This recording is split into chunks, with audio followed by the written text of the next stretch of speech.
just to the northwest is the London 2012 Olympic Park. The Games were an enormous success, watched by more than 3 billion people globally. And huge efforts have gone into making sure the Games leave a powerful legacy for future generations. Competing at London Olympics 2012 was one of the best experiences of my life. If I could go back and do it again, I would do it 1,000 times over. As soon as I stepped in there, the roar was just electrified. And the noise got louder and louder, and just all the hairs in my body just lifted up.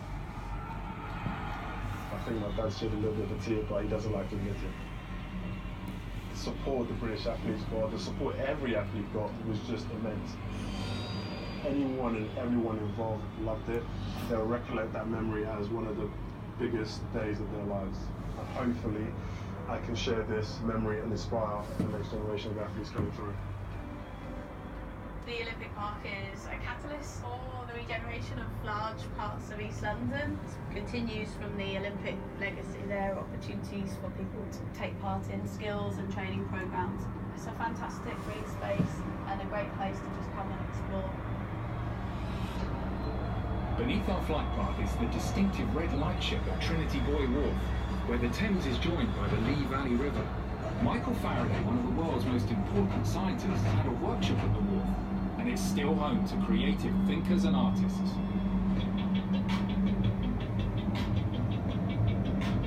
We're at the Park Regeneration's chain store in Trinity Buoy Wharf.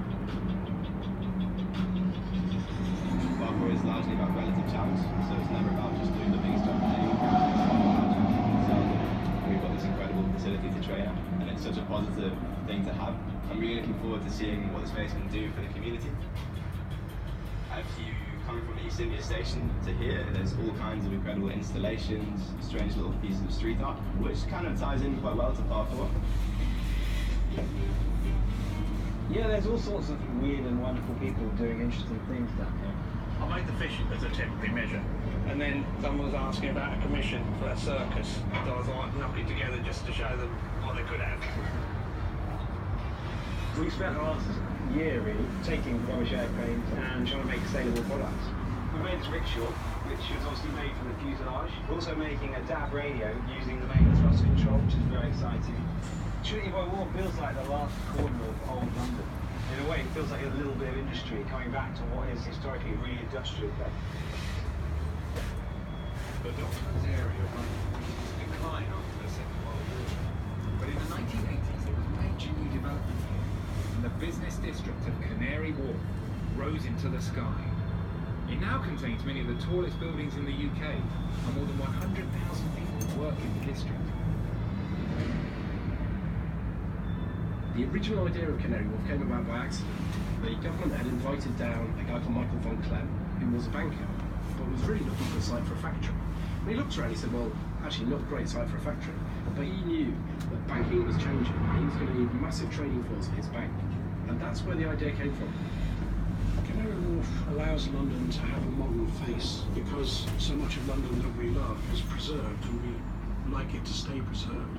Canary Wharf is the fastest growing and largest new business district in Europe. When it is completely built out, there'll be about 25 million square feet of space. And in terms of the working population, there'll be about 200,000 people. Crossrail, when it's fully operational, will bring a whole new working population to Canary Wharf. Lots and lots of exciting developments have happened in the east side of London, and all linked by the Docklands Light Railway, by the Jubilee Line, by Crossrail, by all the other transport infrastructure that links into those. The Docklands Light Railway trip through Canary Wharf has been listed as one of the 10 great railway journeys of the world. It is one of the great regeneration projects of the last century. The River Thames has been the lifeblood of London since Roman times, and trading ships have plied its waters for centuries. As the size of ships increased, they needed powerful tugboats to guide them. Despite the demise of the old docks, the tugs and their skippers are still the workhorses of the river. I'm probably the oldest tug skipper on the River Thames at the moment, but we still go out and do a day's work. A lot of changes are unbelievable. In fact, you could walk one end of the dock to the other end of the dock on barges. We could tell where we were by the smells on the River Thames them days. You knew it was a soap factory, you knew you was at Edledge. Then you come to Perfect Reach and you could smell all the oils. And then as you come round Thames Water, up around there, you could smell the sewage. Right up until when you got to the Pepper House of Wapping, you knew you was at Spice Mills. But not now, different today. All them days are gone. That's when men were made of iron and boats were made of wood. Traditional tugs have now been joined by a fleet of fast catamarans. Thames clippers carry thousands of passengers every day.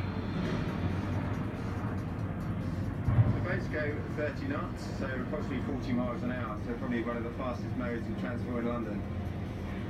The river bus service runs every 20 minutes to North Greenwich Pier, which is just a 5-minute walk from the Emirates airline. Now coming into Greenwich, you should probably see the Royal Maritime Museum. It's a fantastic location and it's just an 8-minute trip from North Greenwich. I think the river's got a key role to play for the regeneration of East London. We very much see the Thames as a tube line in the future. The Greenwich Peninsula is home to the O2, the world's most popular music and entertainment venue. The area is soon to undergo major redevelopment, creating a vibrant new district covering almost 200 acres. It's one of the largest regeneration projects in Europe. One of the great things about the peninsula is that it is actually an island site. You have 1.5 miles of uninterrupted river frontage. Obviously the O2 attracts 15,000 people a number of nights a year. Our Dragon is a Hong Kong-owned new development. It's one of the biggest regeneration schemes in the country, if not in Europe. You will probably realistically be looking at least 20,000 people living here permanently, 20,000 people working here.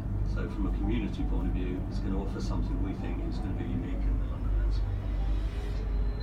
Cutting through the peninsula, the Greenwich Meridian line represents 0 degrees of longitude.